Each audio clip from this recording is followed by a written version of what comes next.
Assalamualaikum warahmatullahi wabarakatuh. Selamat pagi anak-anak. Bertemu dengan saya Ibu Linda dalam mata pelajaran IPS ya. Jadi di kelas 7 ini saya mengajar mata pelajaran IPS. Nah, untuk materi kita yang pertama, kita akan belajar tentang interaksi manusia dengan tempat dan lingkungannya. Silakan kalian buka buku siswa halaman 8.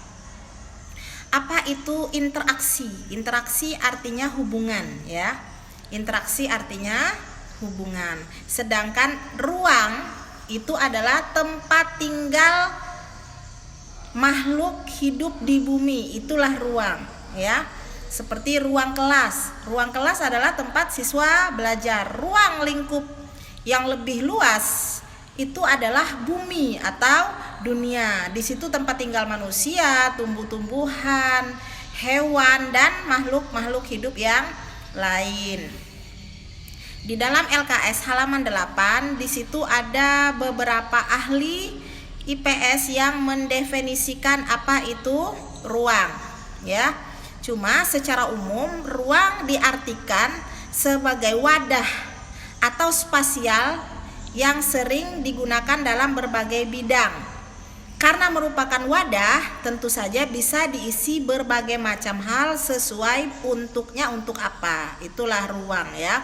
Atau dengan kata lain, ruang adalah wadah yang meliputi ruang darat, ruang laut, dan ruang udara, termasuk ruang di dalam bumi sebagai satu kesatuan wilayah, tempat manusia dan makhluk lain hidup, melakukan kegiatan dan memelihara kelangsungan hidupnya. Itulah arti ruang dalam IPS.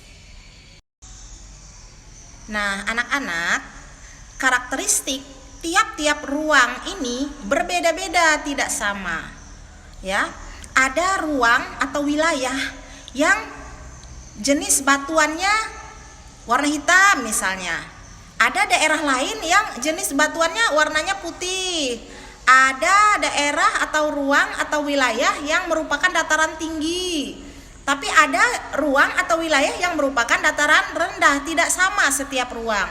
Contohnya misalnya Pulau Kalimantan itu karakteristiknya berbeda dengan Pulau Sumatera. Pulau Sumatera berbeda juga karakteristiknya dengan Pulau Jawa, Pulau Sulawesi, Pulau Nusa Tenggara, dan lain sebagainya. Bahkan ruang yang lebih luas, benua Asia dan benua Eropa itu karakteristiknya berbeda, tidak sama. Dengan Australia berbeda lagi. Dengan benua Afrika berbeda lagi. Daerah Asia, misalnya secara umum Asia Tenggara, itu karena dia memiliki 2 musim saja, dia hanya musim panas dan ke musim kemarau dan musim hujan, tidak mengalami turun salju. Tapi di daerah Asia, Eropa, Amerika itu karena mengalami 4 musim, di sana ada musim dingin, maka turun salju. Kalau di tempat kita nggak pernah turun salju. Jadi berbeda-beda karakteristik setiap wilayah dan setiap ruang, tidak sama. Nah, perbedaan karakteristik ini menyebabkan adanya interaksi antar ruang. Tadi saya sudah katakan interaksi adalah hubungan ya. Ada 3 bentuk interaksi antar ruang. Yang pertama, komunikasi. Kalau kamu nelpon temanmu yang ada di Pontianak, itu sudah bentuk interaksi antar ruang. Atau nelpon saudara yang ada di Jakarta misalnya kan, komunikasi. Atau kita sedang menonton berita di TV, beritanya ada di Lampung, ada di Medan, di Amerika, di Jepang, Korea, itu contoh komunikasi ya. Kemudian yang kedua, transportasi. Kamu dari Ngabang naik bis pergi ke Pontianak, atau naik pesawat dari Pontianak pergi ke Bandung misalnya. Itu adalah bentuk interaksi antar ruang di bidang transportasi. Yang ketiga, mobilitas penduduk atau perpindahan penduduk. Kemarin waktu SD kamu tinggal sama orang tua di Kuala Behe, di Temoyo, di Serimbu. Sekarang sudah jadi siswa MTS, kamu pindah ke Ngabang, mondok di Al Muslimun, udah jadi penduduk Ngabang. Ada perpindahan, yang dulunya tinggal di Serimbu, tinggal di Temoyo, sekarang tinggal di Ngabang. Nah, itulah 3 bentuk interaksi antar ruang ya. Mudah-mudahan sampai di sini paham semua. Baik, kita lanjutkan materi kita, yaitu tentang letak dan luas Indonesia.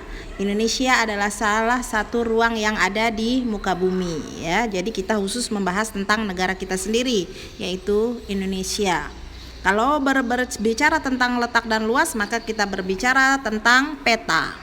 Peta adalah gambaran keadaan permukaan bumi termasuk unsur-unsur alamiah dan unsur-unsur buatan manusia yang dibuat dengan menggunakan skala tertentu yang dibuat pada bidang datar. Itulah pengertian dari peta. Di dalam buku siswanya ada ya, nanti dibaca lagi.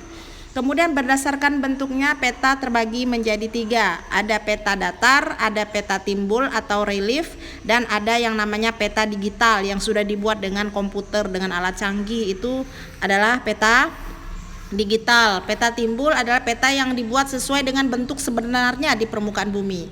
Sedangkan datar dibuat digambar ya. Kemudian jenis peta berdasarkan isinya terbagi menjadi 2 jenis. Ada yang namanya peta umum dan ada yang namanya peta khusus atau tematik karena dia menggambarkan tentang keadaan tertentu saja. Misalnya peta curah hujan ya. Nah, kemudian jenis peta berdasarkan skala. Ada yang namanya peta kadaster, ada peta skala besar, peta skala menengah, dan peta skala kecil. Kamu bisa lihat lebih lengkap dan penjelasannya ada di dalam LKS. Peta dikatakan bagus, memenuhi syarat-syaratnya apabila dia memiliki 3. 1 conform, yang kedua equidistant, yang ketiga equivalent ya. Nah, untuk apa peta itu? Mengapa orang membuat peta? Ada 4 ya. Pertama, menunjukkan posisi atau lokasi, mengetahui arah, jarak, dan luas, mengetahui penampakan di muka bumi, dan menyajikan data potensi suatu daerah. Lalu Indonesia posisinya seperti apa? Pertama, berdasarkan letak astronomis, yaitu berdasarkan posisi garis lintang dan garis bujur bumi ya.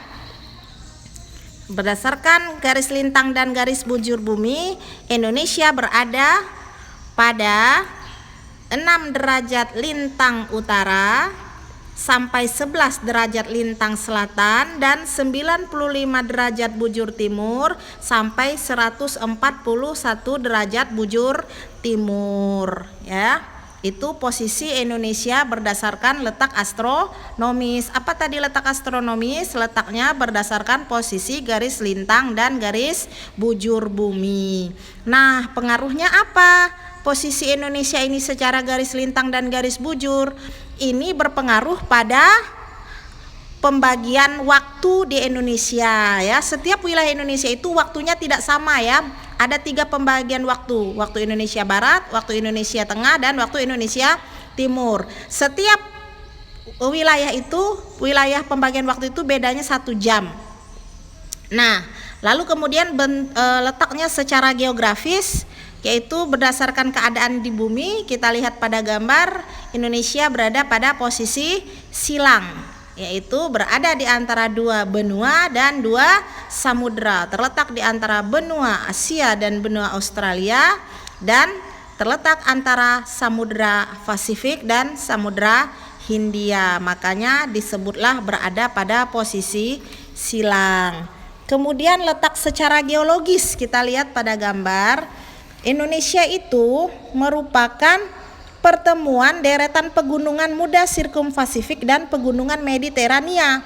Makanya akibatnya Indonesia memiliki banyak gunung berapi. Coba kamu lihat pada gambar ya, yang merah-merah itu gunung api. Kalimantan saja yang tidak punya gunung api.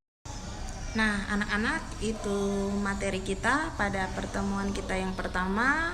Saya berharap kamu benar-benar menonton video saya sampai tuntas agar materi yang saya sampaikan bisa kalian pahami dengan baik.